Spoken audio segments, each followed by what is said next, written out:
하나님 말씀 보시겠습니다. 하나님 말씀은 누가복음 12장 1절에서 7절까지 말씀입니다. 그동안에 무리 수만 명이 모여 서로 밟힐 만큼 되었더니 예수께서 먼저 제자들에게 말씀하여 이르시되 바리새인들의 누룩 곧 외식을 주의하라. 감추인 것이 드러나지 않을 것이 없고 숨긴 것이 알려지지 않을 것이 없나니 이러므로 너희가 어두운 데서 말한 모든 것이 광명한 데서 들리고 너희가 골방에서 귀에 대고 말한 것이 지붕 위에서 전파되리라. 내가 내 친구 너희에게 말하노니 몸을 죽이고 그 후에는 능히 더 못하는 자들을 두려워하지 말라. 마땅히 두려워할 자를 내가 너희에게 보이리니 곧 죽인 후에 또한 지옥에 던져 넣는 권세 있는 그를 두려워하라. 내가 참으로 너희에게 이르노니 그를 두려워하라. 참새 5마리가 2아사리온에 팔리는 것이 아니냐. 그러나 하나님 앞에는 그 하나도 잊어버리시는 바 되지 아니하는도다. 너희에게는 심지어 머리털까지도 다 세신 바 되었나니 두려워하지 말라. 너희는 많은 참새보다 더 귀하니라.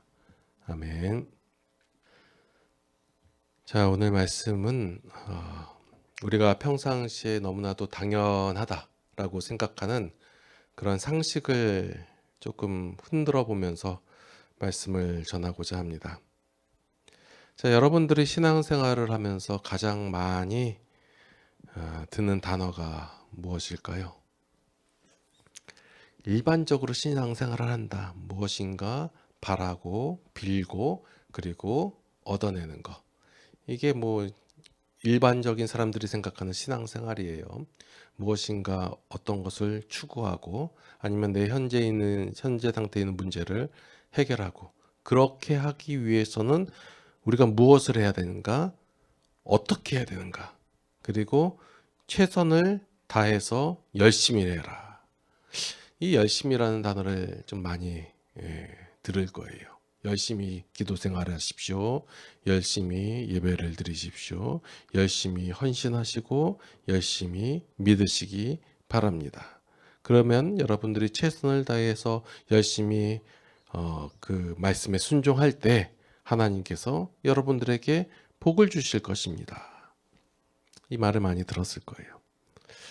그런데 오늘 본문에서 예수님께서는 우리의 생각과는 다른 말씀을 하고 계세요. 그래서 여러분들이 오늘 이 말씀을 통해 가지고 그동안 많은 성도들을 옥죄고 있었던 이 열심이라는 굴레에서 벗어나서 하나님께서 주시는 참된 평안과 안식을 누리시기를 바랍니다. 자, 오늘 1절 말씀 끝에 보면 예수님께서 경고를 하세요. 어떤 경고를 하시냐면 바리새인들의 누룩 곧 외식을 주의하라. 이 말씀을 들을 때 여러분들은 어떤 생각이 나시나요? 외식하지 말라는구나. 이 외식이라는 단어가 뭐예요? 지난번에도 한번 말씀드린 것 같은데 겉과 속이 다른 거를 외식이라고 여기 본문에서 말하고 있는 내용은 그게 아니다라고 말씀을 드렸어요. 아니면 외식이라는 단어가 나가서 사 먹는 거 그건가요? 우리 늘 외식하지만 그 외식이라는 단어가 그 뜻이 아니에요. 바리새인의 누룩이라고 얘기하면서 그것을 외식을 주의하라라고 하니까 위선을 떨지 말라는구나 라고 이렇게 넘기기가 쉬워요. 그런데 당시에 이 말을 들었던 현장에 있던 유대인들은 아마 충격을 받았을 거예요. 왜냐하면 당시에 바리새인은 그들이 생각하는 뭐라고 해야 돼요? 인도자, 스승, 모범 이렇게 생각했던 사람들이란 말이에요. 지금 우리가 생각하기에는 하도 그 말을 많이 들어서 그런지 바리새인, 서기관, 유대 지도자들 하면 뭐예요? 위선자들. 저 사람들은 말씀대로 살지도 않고 그냥 거짓된 자들. 이렇게 생각이 들잖아요. 그러나 당시의 사람들에게 있어서 유대 종교 지도자들은 그들이 과연 범접할 수 없는 아주 위대한 사람들, 그들의 선생, 랍비, 그리고 그들의 모범이 되었던 사람들이에요. 그런데 그들의 교훈을, 그들의 가르침을 주의하라라고 하니까 예.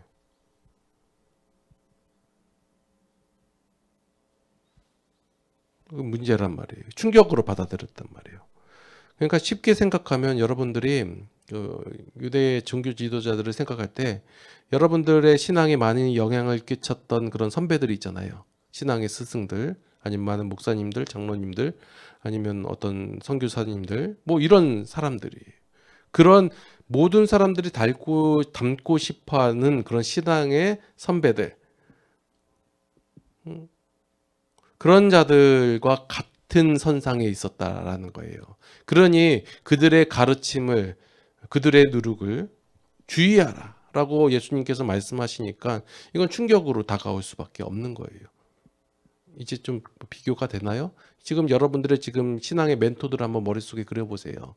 그 사람의 가르침, 그 사람의 그런 어떤 행함, 이런 것을 따르지 말라라고 얘기하면 여러분 충격 아니겠어요?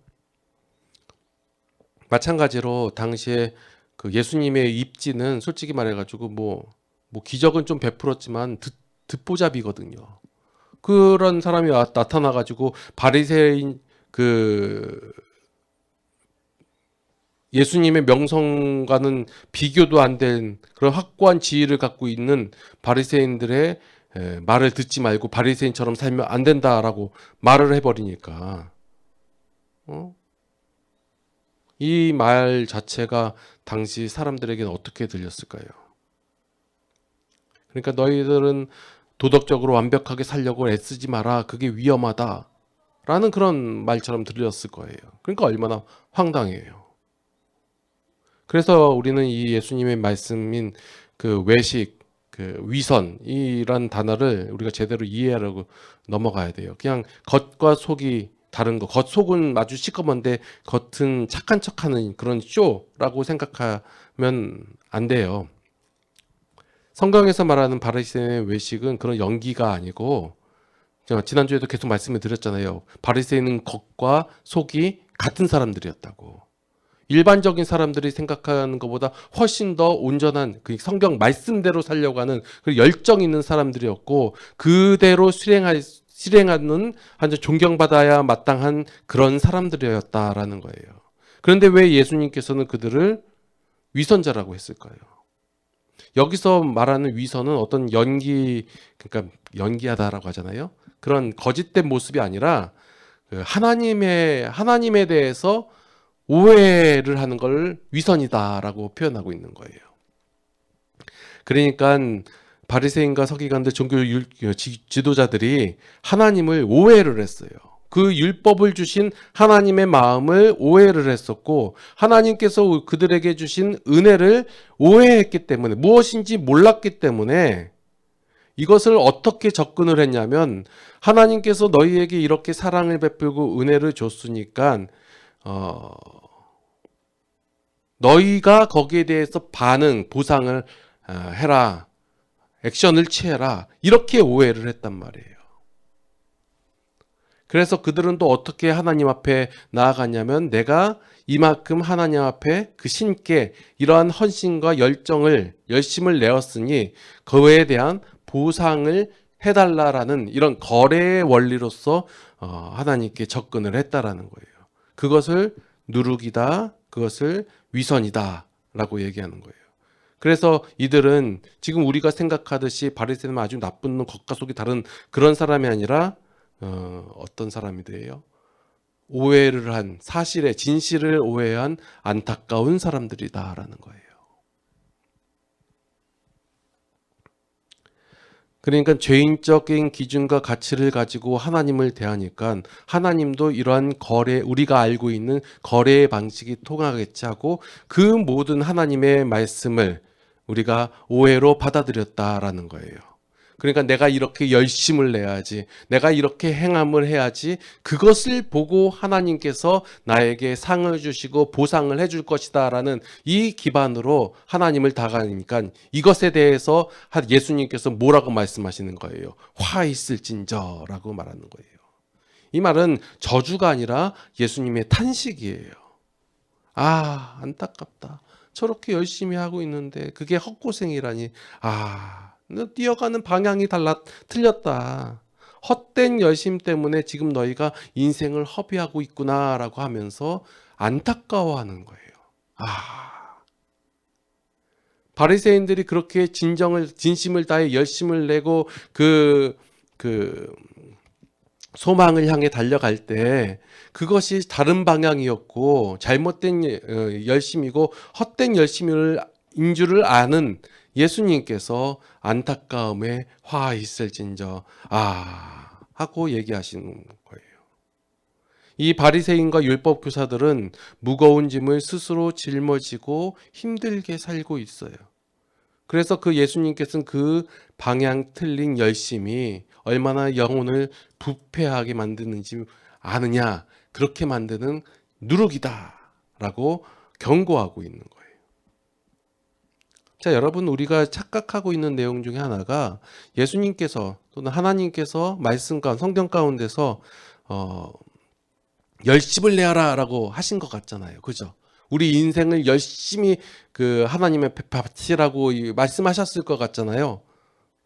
없어요. 예수님의 사역을 한번 살펴보세요. 예수님의 사역 가운데서 너 왜 이렇게 열심히 안 하냐? 좀 더 부지런하게 해봐. 이렇게 몰아세운 적이 있으셨나요? 없으세요. 우리가 일반적으로 어려서부터 젊을 때부터 듣는 말이 뭐예요? 나 열심히 안 하면 나중에 커서 뭐가 될래? 이거예요. 제가 자주 듣던 말. 너 나중에 커서 뭐가 되려고 그러냐? 예. 이게 우리의 강박이 되고 세뇌가 되어가지고 마치 신앙생활도 이렇게 해야지만이 하나님께서 나를 기뻐하시고 이뻐하실 것 같다는 그런 마음이 든단 말이에요. 그러나 성경은 단 한 번도 그 열심의 양으로서 그 사람을 평가하지 않았다라는 거예요. 비교하지도 않았어요. 누가 더 열심히 하나, 누가 더 하나님을 열심히 사랑하나 한번 보자, 이렇게 비교하지도 않았다라는 거예요. 예수님께서 오늘 본문에 주의하라라고, 그러니까 이 바리새인과 서기관들, 율법 교사들의 이 교훈을 왜 주의하라라고 하냐면 우리가 게으를까봐 걱정돼서 말씀하시는 것이 아니라 오히려 우리가 행하는 그 열심이, 그 수고가 헛수고가 될까봐 주의하라라는 거예요. 걱정해서 말씀하시는 거예요.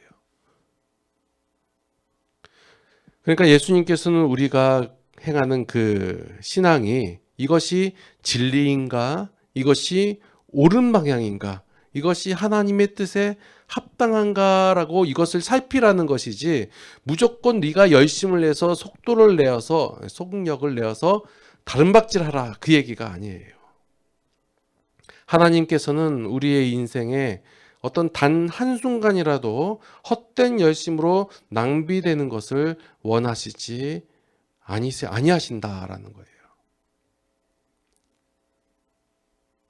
그냥 열심히 사는 것을 제가 지금 폄하하거나 부정하는 것이 아니라 그 열심이, 그 힘냄이, 그 공로가 이제 나의 공로가 되어서 하나님과 나 사이에 어떤 벽이 되어서, 담벼락이 되어서 헛된 수고를 할까봐 염려한다라는 거예요. 다시 말해서 우리가 이 신앙을 놓고 굉장히 수고하고 열심히 하고 내가 무엇인가에 헌신을 하면 그에 대한 공로로서 그것이 나의 공로가 되겠지라고 생각하는 그 헛된 노력, 이것을 부정하시는 거다라는 거예요. 이것을 염려하시고 걱정하신다라는 거예요. 우리의 진정한 신앙은 내가 얼마나 열심히 하고 얼마나 열정적으로 얼마나 많은 일을 했는가를 증명해내가는 과정이 아니라 우리의 신앙 가운데서 우리를 향하여 수고하시고 열심을 내시는 그 하나님의 열심을 내가 발견해 나가는 것, 이것이 진정한 신앙이다라는 거예요. 오늘 말씀을 통해서 다시 한번 이것을 살펴볼게요. 오늘 본문 속에 있는 4절과 5절은 한국교회에서 많이 오해하는 구절 중에 하나예요. 4절 말씀 한번 살펴볼게요. 몸을 죽이고 그 후에는 능히 더 못하는 자들을 두려워하지 말라.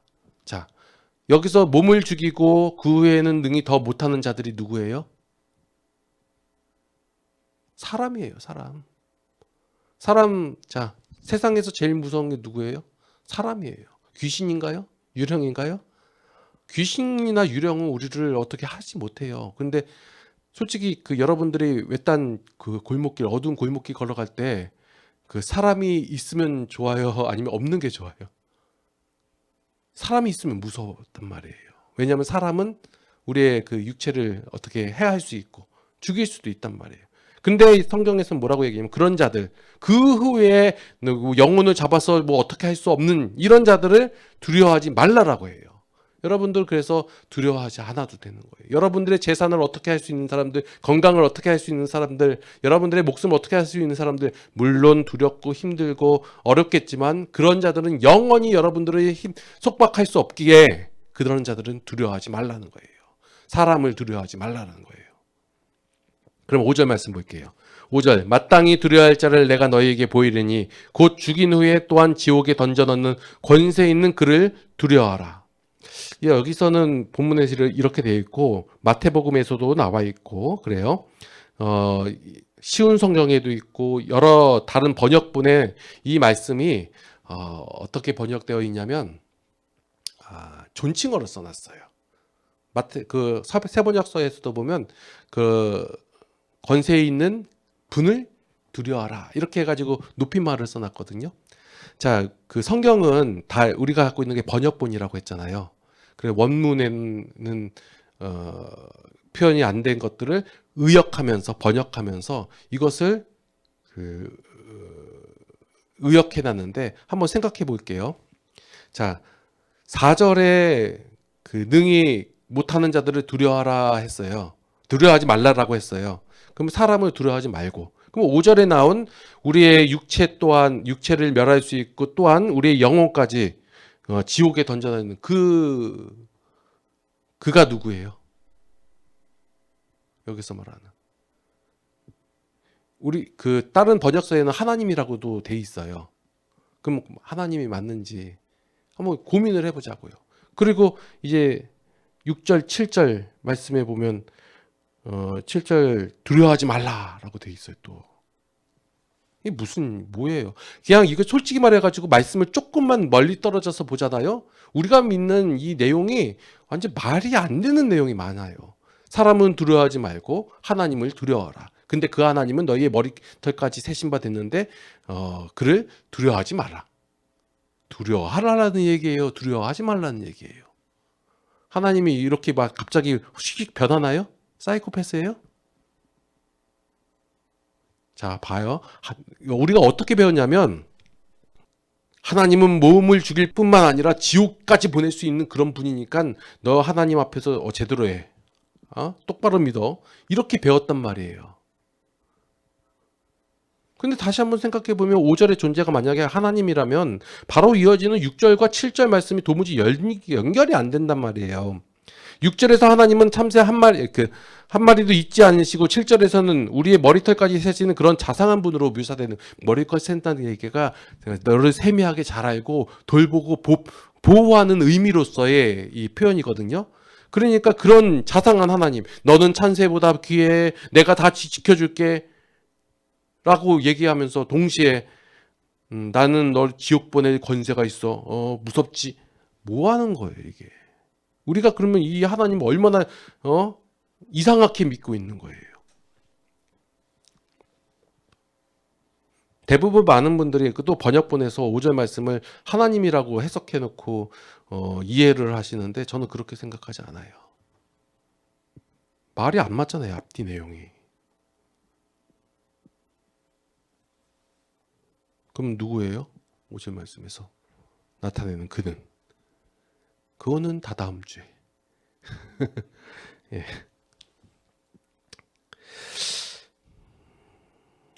예수님께서 말씀하시는 내용은 이거예요. 사람은 몸만 죽일 수 있다. 그러니까 겁내지 마라. 진짜 무서운 놈은 누구냐면 네 영혼을 몸도 죽일 뿐만 아니라 네 영혼을 지옥으로 끌고 갈 수 있는 그 자를 두려워해라. 그렇지만 거기서 끝나는 게 아니라 6절과 7절 나오잖아요. 너희는 많은 참새보다 귀하다. 참새 5마리가 한 아살리온이 그 하는 사람의 일당의 16분의 1이거든요. 그러면 대충 계산해가지고 한 12,000원 정도의 그 참새 5마리 가격이 13,000원? 그러니까 밥 한 끼 가격이에요. 그러니까 2아살리온인데 이것도 2마리 하면 한 마리는 뭐예요? 그 개평으로 준 거예요. 보너스로 준 거예요. 이 보너스로 준 한 마리보다 더 귀하다라고 했단 말이에요. 그런데 그 하나님께서는 그 하찮은 참새 한 마리도 잊지 아니하시고 하물며 하나님의 형상대로 지음받은 여러분들을 하나님께서는 어떻게 대하실까요? 하나님께서는 여러분들의 머리카락 숫자까지 다 알고 계세요. 그만큼 정밀하고 섬세하게 여러분들을 돌보시고 계시다라는 거예요. 아무리 우리의 몸을 죽일 수도 있고 우리를 지옥에 던져 넣을 수 있는 그런 자가 아무리 강해도 우리의 머리털까지 세시는 그 하나님의 사랑보다 강할 수 없다라는 거예요. 그러니 너희는 두려워하지 말라라는 거예요. 자, 보세요. 여러분들 사람을 두려워하시잖아요. 일반적으로 사람들이. 여러분들보다 힘 있고 권세 있고 능력 있는 자들을 두려워한단 말이에요. 그런데 그런 자들이 여러분들의 영혼까지 어떻게 할 수 없는 자들이니 하나님께서는 그런 자들을 여러분들 보고 두려워하지 말라라고 얘기하시는 거예요. 정작 너희가 두려워하고 경계하고 무서워할 자는 누구냐? 너희의 몸뿐만 아니라 영혼까지 지옥으로 데려갈 수 있는 그를 두려워하라라는 거예요. 그러나 너희들을 누구보다도 귀찮은, 그러니까 참새 한 마리보다 하찮은 너희들을 귀하게 여기시고 너희들의 머리털까지 세심받은 그 하나님께서 너희를 사랑하시니 그 사랑이 훨씬 더 세다. 그러니 너희는 그를 두려워하지 말라. 결론은 뭐예요? 두려워하지 말라예요. 크기가 이렇게 변하는 거예요. 그러니까 우리의 인생 가운데서, 신앙생활 가운데서 우리가 사람으로 인하여 어떤 문제로 인하여 이걸로 두려워하지 말라는 거예요. 그것이 여러분들에게 영향 끼칠 수 있는 한계가 그 정도밖에 안 된다예요. 정말 우리가 두려워할 자가 있는데 그 자는 지옥으로 끌고 가는 그거예요. 다음 주에 얘기하겠지만 그를 두려워해야 되는데 그 자조차도 두려워할 필요가 없다. 왜냐? 너희를 향한 그 하나님의 사랑이 그 어떤 것보다 크시기 때문에 그렇다. 그러니 인생 가운데서, 문제 가운데서, 삶 가운데서 너희가 두려워하지 말라라는 예수님의 선언이시다라는 거예요. 하나님께서 우리를 딱 붙들고 계시기 때문에 우리는 마땅히 두려워해야 할 그 존재 앞에서도 당당하게 행할 수 있다라는 거예요. 신앙은 내 열심으로써 하나님을 감동시키며 살아가는 것이 아니에요. 신앙은 나를 위해 이미 모든 일을 끝내신 그 예수님의 사역을 믿고 누리는 거예요. 이 바리새인이나 당시의 종교 지도자들처럼 내가 무엇을 얼마나 더 해야 하나 고민하면서 그 무거운 짐을 지지 마시라는 거예요. 헛된 열심, 헛된 수고로 말미암아 고난의 삶을 살아가지 마시라는 거예요. 그러니까 쉽게 얘기해서 여러분들이 신앙의 삶을 살아가는데 열심을 안 냈다고 하여 자책하지 마시고, 또한 내가 이렇게 열심히 냈으니 하나님께서 나에게 더 큰 복을 주실 거라는 그런 헛된 생각도 하지 마시고, 그러니까 하나님을 오해하지도 마시고 두려워하시지도 마시라는 거예요. 그러니까 내가 하나님 앞에 11조를 지난번에 못했는데, 주일 성수를 못했는데, 하나님께 헌신을 못했는데 라고 하면 내가 하나님께서 나를 화내시거나 아니면 나에게 복을 주시지 않으시지 않을까라는 그런 강박에서 내려오시라는 거예요. 하나님께서는 여러분들의 인생을 책임지세요. 여러분들의 어떤 표현이나 반응이나 아니면 어떤 열심하고 상관없이 이 놀라운 사실을 믿고 이제 앞으로의 삶도 살아가시면서 참된 행복을 누리시기를 예수님의 이름으로 축원합니다. 기도하시겠습니다. 하나님의 은혜에 참으로 감사를 드립니다. 우리는 하나님에 대해서 잘 모를 때가 많습니다. 하나님을 오해할 때가 있습니다. 그래서 그분의 뜻과는 다르게 우리의 열심으로 신앙생활할 때가 많이 있습니다. 이러한 저희들을 불쌍히 여기시고 긍휼히 여겨 주시옵소서. 하나님을 모른 채 헛된 열심으로 신앙생활하는 것이 아니라 하나님을 잘 알아 그 뜻대로 그 마음으로 삶을 살아가게 하여 주시옵소서. 이제는 우리 주 예수 그리스도의 무한하신 은혜와 하나님 아버지의 극진하신 사랑하심과 성령님의 감화 감동 교통 인도 보호 역사하심이 이제 하나님의 뜻을 알아서 그 하나님 안에서 기쁨의 삶을 누리기를 원하는 모든 성도들 머리 위에 이제부터 영원토록 함께 하시옵기를 간절히 축원하옵나이다. 아멘.